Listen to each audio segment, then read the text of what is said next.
Search and destroy strategy, battery, offense. Keep in mind this is not one continuous game. It is only meant to show you one or two possible pathways you can take of thousands available. Hey, this is Guns for Hire from NextGenTactics. I'm going to show you a few rounds of offense strategies you can use on battery. I'm just going to pause it here quickly. We're going to actually be doing sort of a quasi-rush. I don't go full bore right there because that, to me, in any way, the way I play would be foolish. I'm a very cautious slash camper type of player. We're going to be, now I'm going to rush through here. This door here that you're looking at, as many of you know, is very dangerous. If someone on the other side with a shotty or with an SMG in extreme, you could very well encounter someone right there or straight through coming from that sort of main door that's off to the right once you make it through there.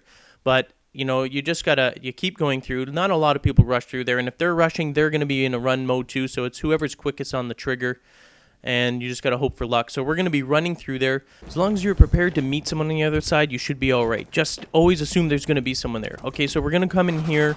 We're going to hug the right side.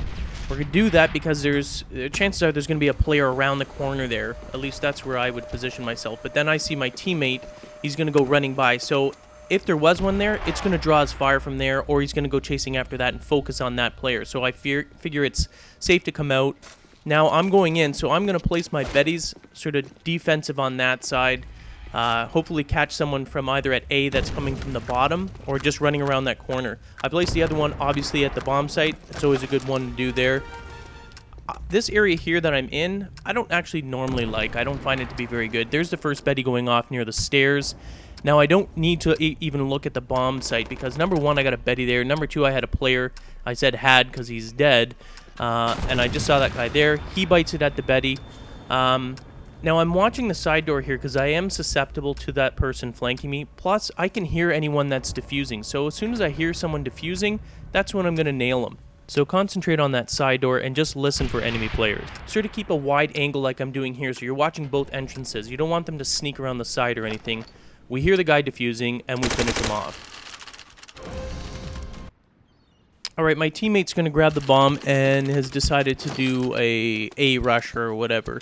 So, that being said, I'm going to actually set up some defenses just so that I can concentrate on facing forward and any enemy players that are ahead. So I'm placing those just so that if anyone's flanking, which there always is someone going to try and flank your position, at least I can concentrate. Like here, I'm not worried about what's behind me. I'm still listening, just in case. But I know that at least I'll have a quick warning signal before I actually get owned from behind. Now I go up here, catch someone who just nailed the bomb carrier. I'm using the M1A1, by the way. No turbo, as I said in the beginning. But I can hear people in the back. One of the Bettys went off, didn't kill. The second one killed.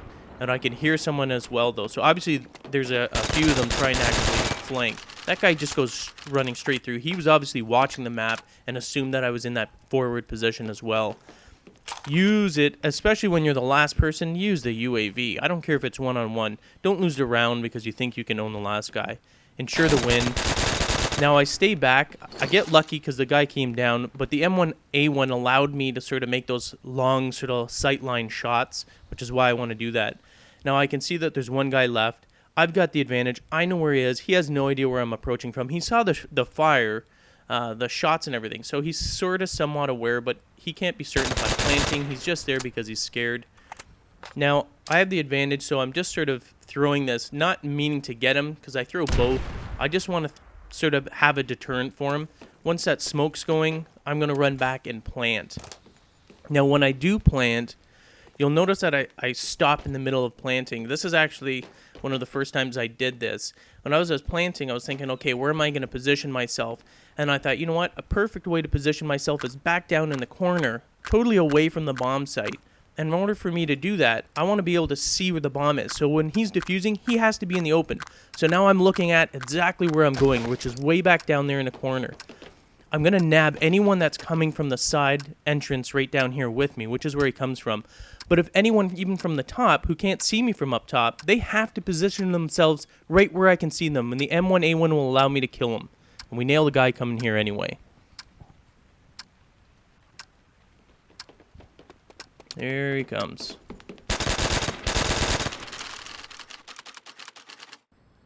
All right, again, using the M1A1, I'm going to show you sort of a camping tactic, but this is meant for when you're coming across teams that are very aggressive and rush your position on your spawn area here when your other teammates are getting owned. Now, I was a little bit slow there. Arguably, I should have put that Betty at that entrance first because that's a very quick access point, and the one down at the bottom is a little bit slower. But I want to position myself back in this area here. Number one, because I can hear enemy players that, I got the Betty there, but I want to be able to get the jump on them if they run by that Betty or if there's two of them. I want to be able to hear them coming out of the tunnel, which I hear right there. He's engaging with the enemy. Now, it's important, Alton, you listen to the map, watch your players where they're dying. There's another dude that position probably came from the far end. And then you're going to get another one. I hear another dude actually coming down from underneath the tunnel. And then the small building where I'm located here gives you cover as well. So it's a very safe area, and we nailed the last guy. Thanks for watching. Hope you enjoyed it. For more strategies on Call of Duty World at War and Modern Warfare, visit NextGenTactics.com.